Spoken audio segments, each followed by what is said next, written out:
la bénédiction par l'église. Alléluia. Alléluia. Alléluia. Papa le Bible. Attends que vous l'église dans retard. Mais mboka Kongo ekobonga se kaka na nzela ya losambo. N'oubliez pas cela. Kobosa na wana. On vient d'être déconfiné. Biso tondi kofungwama. Qu'est-ce que nous allons faire? Nini ezeke tosala? Lorsque Noé était déconfiné, Tango Noé afungwami, il a commencé par bâtir un hôtel. abandaki ya kokotonga etumbelo. Ça, c'est l'adoration. Wana eza kokumba meli. L'autre chose, il a sacrifié les sacrifices. Na nsima na ya koponza mbeka. Ça, c'est l'offrande. Wana eza libonza. La troisième des choses, Eloko ya misato, il a planté la vigne. nde alonaka vigne. Ça, c'est l'offrande de semailles. Wana eza libonza ya semane. Alléluia. Alléluia. Que Dieu vous donne la compréhension. Étant déconfiné, la première des choses, c'est l'adoration.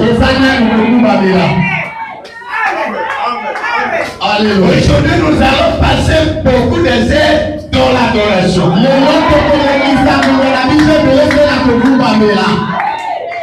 Je me souviens,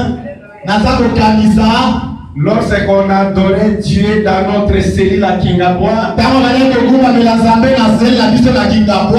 il y avait des fois où le Saint-Esprit voulait se manifester, mais on éteignait l'esprit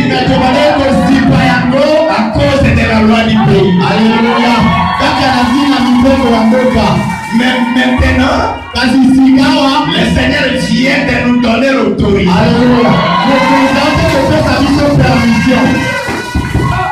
Parce qu'il est écrit dans Proverbe que le cœur des rois est dans la main de Dieu comme un mouvement de l'eau. C'est-à-dire que Dieu peut bouger le cœur du roi, à bouger le cœur de notre président. L'église vient de recevoir l'autorisation et je sais qu'aujourd'hui, le monde des ténèbres a un grand problème.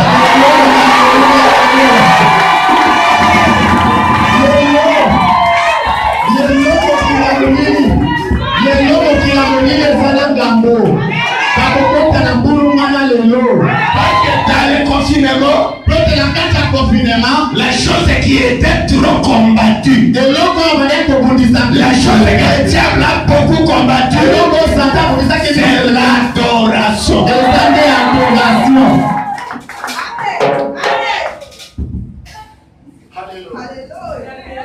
Amen, peuple de Dieu. Amen. Amen. Amen. Amen. Oh là là, gloire à Dieu. Gloire à Nzambe. Nous, on était dans le confinement. On était dans l'arche de l'alliance. C'est-à-dire dans l'arche de Noé plutôt. Parce qu'il y a une différence entre l'arche de l'alliance et l'arche de Noé. Et dans l'arche de Noé, nous étions là. Oui, je le crois. Parce qu'il y en a qui étaient sortis dans l'arche. Et les autres étaient restés.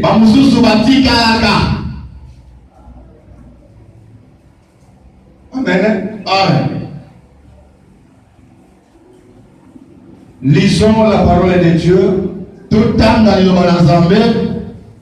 dans Matthieu chapitre 8 verset 23 à 26. Chapitre na ya mwambe munongo ya tukumi bale na misato kino na tukumi bale na sambo.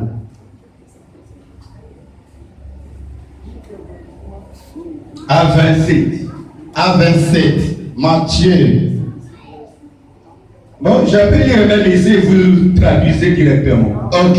Aya zotanga mana zoli mula mala moko. chapitre 8, verset 23 à 26. J'ai lu au nom de Jésus. Amen. Il est monté dans la barque et ses disciples le suivirent. Et voici, il s'éleva sur la mer une si grande tempête. Et la barque était couverte par les flots. Et lui, il dormait. Les disciples s'étant approchés,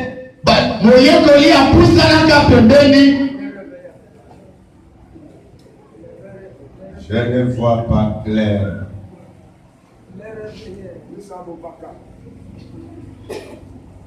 Oh là là. Je vais continuer le verset, je suis perdu ici.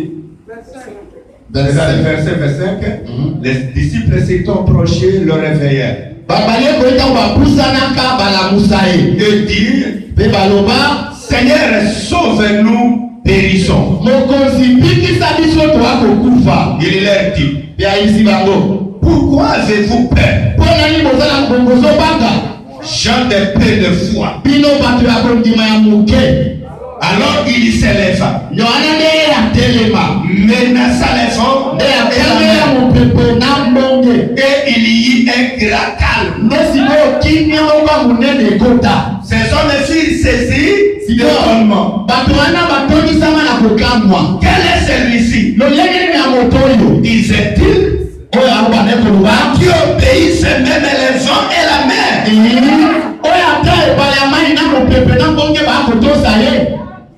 Je prends la même histoire dans Marc chapitre 4. Écoutons un peu la manière de parler de Marc. Nous avons compris ce que Matthieu a dit. Marc 4 premier à 2,35 jusqu'à 39. Premier à 2,35 à 39. Jésus s'est mis de nouveau à enseigner au bord de la mer. Une grande foule s'était assemblée auprès de lui. Il monta et s'assit dans une barque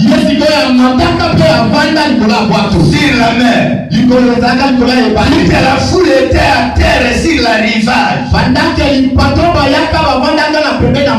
Il leur enseigna beaucoup de choses en parabole. Et il leur dit,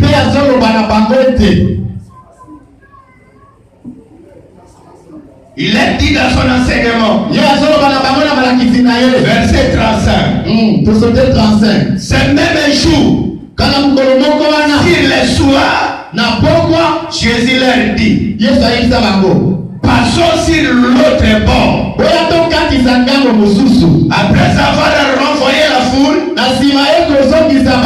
il l'emmenèrent dans la barque où il se trouvait. Il y avait aussi d'autres barques avec lui. Il s'éleva un grand tourbillon et les flots se jetaient dans la barque au point qu'elle se remplissait déjà. Et lui, il dormait à la poupe sur le coussin. Il le réveillait et lui dit, Maître, ne t'inquiètes-tu pas de ce que nous périssons? S'étant réveillé, il menaça les vents et dit à la mer, silence, tais-toi. Et les vents cessa et il y eut un grand calme. Puis il leur dit, pourquoi avez-vous si peur? Comment n'avez-vous pas de foi? Amen. Amen. Que le Seigneur ajoute l'interprétation à la lecture. Récupérez vos assises.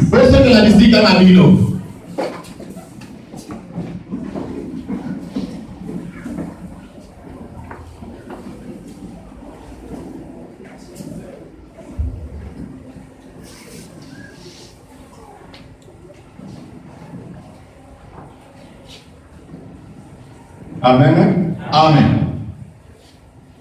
Allons de l'autre bord.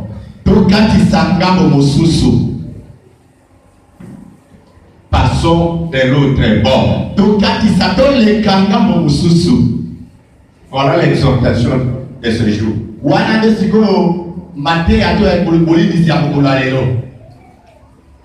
Jésus était dans un autre bord.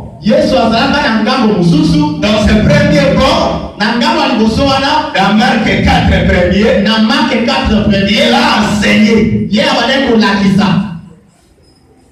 Beaucoup de personnes ont reçu l'évangile. Après avoir prêché, il a dit à ses disciples, quittons ce bord, allons dans l'autre bord. Dans le premier bord, il a enseigné des milliers de milliers. Après avoir terminé son enseignement, il s'est décidé d'aller dans l'autre bord. Et la Bible me dit, à partir de l'autre bord, les disciples le suivirent. Il n'était pas seul. Il était suivi par ses disciples.